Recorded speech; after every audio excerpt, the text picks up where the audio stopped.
আর রাত্রি পোহালেই তোমাদের বাংলা মাইনর পরীক্ষা। হ্যাঁ, বর্ধমান বিশ্ববিদ্যালয়ের দ্বিতীয় সেমিস্টারের প্রত্যেক স্টুডেন্টের জন্য। তবে আজকে কেন আমি বাংলা মাইনরের সাজেশন নিয়ে এসেছি? সাজেশন কি দিইনি তোমাদের চ্যানেলে? হ্যাঁ, বাংলা মাইনরের গুরুত্বপূর্ণ লাস্ট মিনিট সাজেশন তোমাদের সামনে আমি দিয়েছি। কিন্তু আজকে এই শেষ মুহূর্তে লাস্ট নাইট সাজেশনে আমি কি বলতে চলেছি এমন, যার জন্য আমাকে আসতে হলো। আজ আমি বাংলা মাইনরের গুরুত্বপূর্ণ যে প্রশ্নগুলো কথা বলবো, সেই প্রশ্নগুলো তোমরা এখন থেকে প্রস্তুত করে রেখেছো কিনা সেটা জেনে নেওয়া দরকার।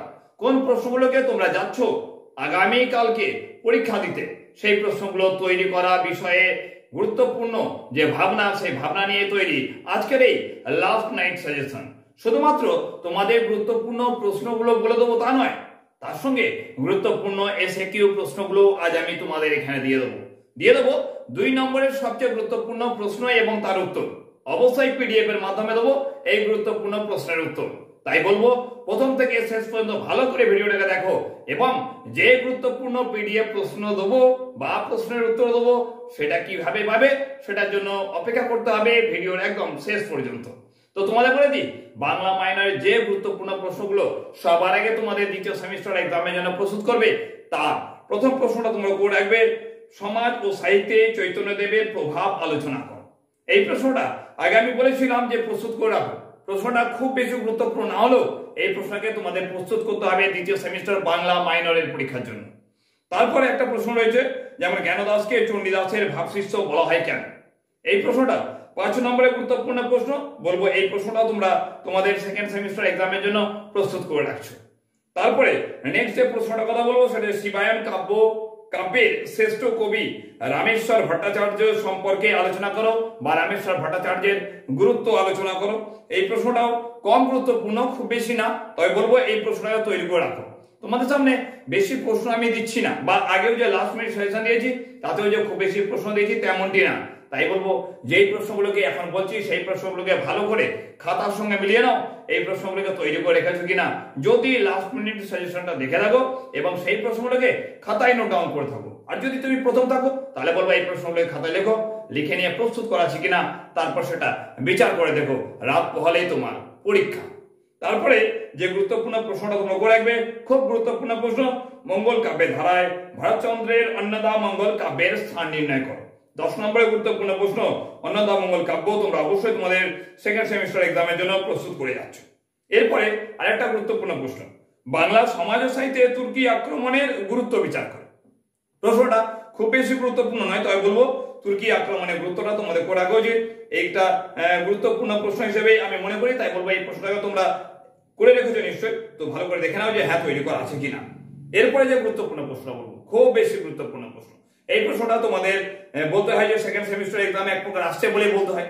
তাই বলবো এই প্রশ্নটাকে তোমরা ভালো করে তৈরি করে রেখেছো, সেটাকে মনস্থির করো না যে বাংলা সাহিত্যে চণ্ডীদাস সমস্যা আলোচনা করো। প্রশ্নটা খুব বেশি গুরুত্বপূর্ণ। তারপরে যে প্রশ্নটা বলবো সেটা আরো বেশি গুরুত্বপূর্ণ। কি প্রশ্নটা হচ্ছে, চৈতন্য চরিতামৃত গ্রন্থটি কার রচনা? ওর সঙ্গে চৈতন্য জীবনীকার হিসেবে তার গুরুত্ব লেখো। চৈতন্য চরিতামৃত যে গ্রন্থটির রচনা, সেই রচনাটা কে করেছেন এবং তার ঐতিহাসিক গুরুত্ব বলো বা তার যে জীবনীমূলক যে গুরুত্ব রয়েছে সেই গুরুত্বটা অবশ্যই তোমরা করে রাখবে। তারপরে গুরুত্বপূর্ণ প্রশ্ন, হ্যাঁ এই গুরুত্বপূর্ণ প্রশ্নটা তো পরীক্ষা থাকছে বলে মনে হয়, দেখি না, মঙ্গল কাব্য ধারার শ্রেষ্ঠ কবি মুকুন্দরাম চক্রবর্তীর কৃতিত্ব আলোচনা করো। মুকুন্দরাম চক্রবর্তী যে কৃতিত্বের কথা বলা হচ্ছে সেই কৃতিত্ব আলোচনাটা তোমাদের সেকেন্ড সেমিস্টার এক্সামে আসছে। তাই বলবো এই প্রশ্নটাকে ভালো করে তোমরা করে রাখো।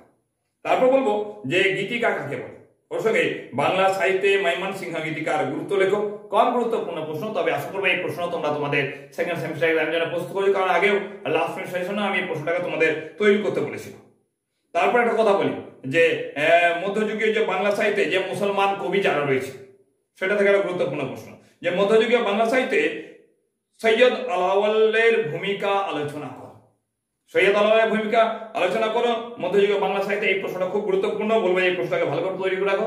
আবার এই প্রশ্নটা না দিলে যে অন্য একটা প্রশ্ন রয়েছে সেটা দিতে পারে, কি না দিতে পারে, মধ্যযুগীয় বাংলা সাহিত্যে দৌলত কাজীর ভূমিকা আলোচনা করো।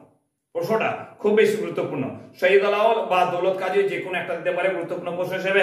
আবার এমন হতে পারে 10 নম্বর প্রশ্ন হিসেবে সৈয়দ আলাওল এবং দৌলত কাজীর ভূমিকা দুটো একসঙ্গে কিন্তু তোমাদের পরীক্ষায় দিতে পারে। তাই বলো দুটো কি আলাদা আলাদা ভাবে পার্ট করে তোমরা পরীক্ষার জন্য প্রস্তুত করে রাখবে। তারপরে প্রশ্ন বলবো বিদ্যাপতি কে ছিলেন, তাকে বাংলা সাহিত্যের অন্তর্ভুক্ত করার কারণ কি? বুঝতে পেরেছ? বিদ্যাপতিকে বাংলা সাহিত্যের অন্তর্ভুক্ত করার কারণ কি, এই প্রশ্নটা ভালো করে তৈরি করে রাখবে। আবার অনেক সময় দেখা যায় যে বিদ্যাপতিকে এই প্রশ্ন দিল, তার সঙ্গে দিল যে বিদ্যাপতির কবি প্রতিভা আলোচনা করো। এই প্রশ্ন দিতে পারে 5 নম্বর গুরুত্বপূর্ণ প্রশ্ন হিসেবে। তাই বলবো এই প্রশ্নকে তোমরা তোমাদের সেকেন্ড সেমিস্টার এক্সামের জন্য অবশ্যই প্রস্তুত করে রাখছো। তারপর বলবো একটা প্রশ্ন হচ্ছে যে ষোড়শ শতাব্দীকে মধ্যযুগীয় বাংলা সাহিত্যের সুবর্ণ যুগ বলার কারণ কি? এই প্রশ্নটা খুব বেশি গুরুত্বপূর্ণ বলবো তা নয়, তাই বলবো যদি পড়া থাকে তাহলে অবশ্যই এই প্রশ্নটাকে সঙ্গে রাখো। আদারওয়াইজ যদি এখন না পড়ে থাকো তাহলে কি বলবো, হাতে তো আর সময় নেই। তাহলে বাকি যে গুরুত্বপূর্ণ প্রশ্নগুলো বলছি সেই প্রশ্নগুলো ভালো করে প্রস্তুত করো তোমাদের সেকেন্ড সেমিস্টার এক্সামের জন্য। আরেকটা প্রশ্ন অবশ্যই খুব গুরুত্বপূর্ণ প্রশ্ন, শ্রীকৃষ্ণ কীর্তন কাব্যটি কবে কে আবিষ্কার করেন? অবশ্যই পড়ে রাখবে এর কাহিনীর সংক্ষেপে লিখে তার ঐতিহাসিক গুরুত্ব আলোচনা করো। অর্থাৎ শ্রীকৃষ্ণ কীর্তন কাব্যটি কে রচনা করেন তার ঐতিহাসিক গুরুত্ব আলোচনা করো। এই প্রশ্নটা গুরুত্বপূর্ণ প্রশ্ন, খুব খুব খুব বেশি গুরুত্বপূর্ণ। তাই বলে এই প্রশ্নটাকে তোমাদের সেকেন্ড সেমিস্টার এক্সামের জন্য প্রস্তুত করছো। আরেকটা প্রশ্ন একদম অল্টারনেট কোশ্চেন, মানে হয় এটা নাহলে ওটা। কি প্রশ্ন বলতো? রামায়ণ আর মহাভারত। আগে আমি তোমাদের বলে দিয়েছি যে রামায়ণ বা মহাভারত যে কোনো একটা আসতে পারে যে এর শ্রেষ্ঠ অনুবাদক কে, মানে রামায়ণের শ্রেষ্ঠ অনুবাদক কে বা মহাভারতের শ্রেষ্ঠ অনুবাদক কে, এইটা যদি প্রশ্ন দেয় আর তার সঙ্গে দেবো তার আত্মপরিচয় দিয়ে জনপ্রিয়তার কারণ আলোচনা করো। অর্থাৎ রামায়ণের শ্রেষ্ঠ অনুবাদককে তার জনপ্রিয়তার কারণ বা মহাভারতের শ্রেষ্ঠ অনুবাদককে তার জনপ্রিয়তার কারণ, এই প্রশ্নটাকে তোমাদের পরীক্ষার জন্য প্রস্তুত করা হোক। দুটোর মধ্যে একটা প্রশ্ন তোমাদের পরীক্ষা আসতেই বলতে হয়। এবং এখানে তোমাদের একটা কথা বলি, লাস্ট প্রশ্ন যে প্রশ্ন অ্যাকচুয়ালি প্রথম দেওয়া দরকার ছিল, প্রশ্নটা এখন আমার কাছে সামনে এলো বলে দিই যে প্রশ্ন তোমাকে বলেছিলাম যে চর্যাপদ সম্পর্কে। চর্যাপদ কবে কে কোথা থেকে আবিষ্কার করেন, এই ধরনের একটা প্রশ্ন থাকবে। এর সঙ্গে প্রশ্নটা জুড়ে দেবে কি না, চর্যাপদের সমাজ জীবন আলোচনা করো, মানে চর্যাপদে বর্ণিত সমাজ জীবন আলোচনা করো। বা প্রশ্ন দিতে পারে চর্যাপদ কবে কে আবিষ্কার করেন, কোথা থেকে আবিষ্কার করেন, ওর সঙ্গে চর্যাপদের সাহিত্য মূল্য আলোচনা করো। এই প্রশ্নটা গুরুত্বপূর্ণ প্রশ্ন। তো এই যে গুরুত্বপূর্ণ প্রশ্নগুলো যেগুলো বললাম বেশি গুরুত্বপূর্ণ, যেটা বললাম কম গুরুত্বপূর্ণ, প্রত্যেকটা প্রশ্নই কিন্তু অবশ্যই গুরুত্বপূর্ণ। বেশি গুরুত্বপূর্ণ বললাম কারণ সেই প্রশ্নগুলো পরীক্ষা দেওয়ার মতো সবচেয়ে বেশি গুরুত্বপূর্ণ, তাই বললাম এটা বেশি গুরুত্বপূর্ণ। তার মানে না যে যেটা বললাম কম গুরুত্বপূর্ণ সেটা তোমরা বাদ দেবে। তোমাদের লাস্ট মিনিট সাজেশন যেটা দিয়েছি বাংলা মাইনরের লাস্ট মিনিট যে সাজেশন দিয়েছি সেটা হচ্ছে সবচেয়ে গুরুত্বপূর্ণ সাজেশন। এখন শুধুমাত্র তোমাদের সঙ্গে আলোচনা করে দিলাম যে কোন প্রশ্নগুলোকে সবচেয়ে বেশি দেখবে, কোন প্রশ্নগুলোকে কম গুরুত্বপূর্ণ বলে মনে করবে। তাই এই প্রশ্নগুলোকে তোমাদের সামনে তুলে ধরলাম। এবার আসি তোমাদের লাস্ট যে তোমাদের বললাম যে SAQ প্রশ্নের উত্তর পাবে কিনা।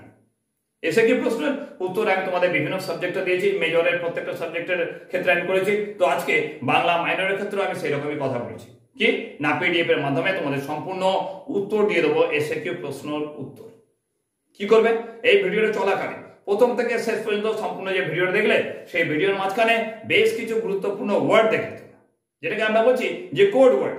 এই কোড ওয়ার্ডটাকে তোমরা এক কাজ করো, খাতায় লিখেছো, প্রথমে শেষ ভিডিও দেখেছো, সেই কোড ওয়ার্ডটা যেটা স্মল লেটার রয়েছে সেটা স্মল লেটার, যেটা ক্যাপিটাল লেটার আছে সেটা ক্যাপিটাল লেটার, শুধুমাত্র কোড ওয়ার্ড লিখবে আর কিছু লিখবে না।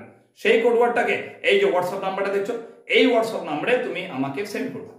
এই হোয়াটসঅ্যাপ নাম্বারে সেন্ড করার পরিপ্রেক্ষিতে আমি বাংলা যে মাইনর রয়েছে, বাংলা মাইনরের গুরুত্বপূর্ণ SAQ প্রশ্ন এবং উত্তর, বিশেষ যে বই রয়েছে, আমার কাছে বিশেষভাবে বলতে হয় যে বেশ কয়েকটা বই রয়েছে, 4-5টা তোমাদের জন্য বই রয়েছে বাংলা মাইনর, সেখান থেকে যে বইটা সবচেয়ে গুরুত্বপূর্ণ মনে হবে সেই বইটা থেকে গুরুত্বপূর্ণ PDF আকারে তোমাদের বাংলা মাইনরে SAQ প্রশ্ন এবং উত্তর আমি দিয়ে দিচ্ছি।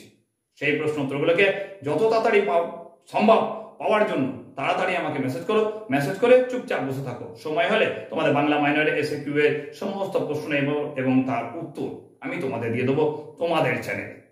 ক্লিয়ার? তোমাদেরকে দিয়ে দেবো। কিভাবে দেবো না, হোয়াটসঅ্যাপের মাধ্যমে দেবো। চ্যানেলে দেওয়ার বোধহয় এবারে সুযোগ হবে না, কারণ খুব বেশি ব্যস্ত রয়েছে, কারণ অফলাইন ব্যাচ রয়েছে। অফলাইন ব্যাচের মাঝখানে তোমাদেরকে আমি এই প্রশ্ন উত্তরটা ওইভাবে দিতে পারবো না, তাই দেখছি সময় করে এক এক করে প্রত্যেককে সেই গুরুত্বপূর্ণ প্রশ্ন এবং উত্তর আমি দিয়ে দিচ্ছি। তাই গুরুত্বপূর্ণ এই কোড ওয়ার্ডটাকে সেন্ড করো এবং অপেক্ষা করতে থাকো তোমাদের জন্য দেওয়া SAQ প্রশ্নের উত্তরের।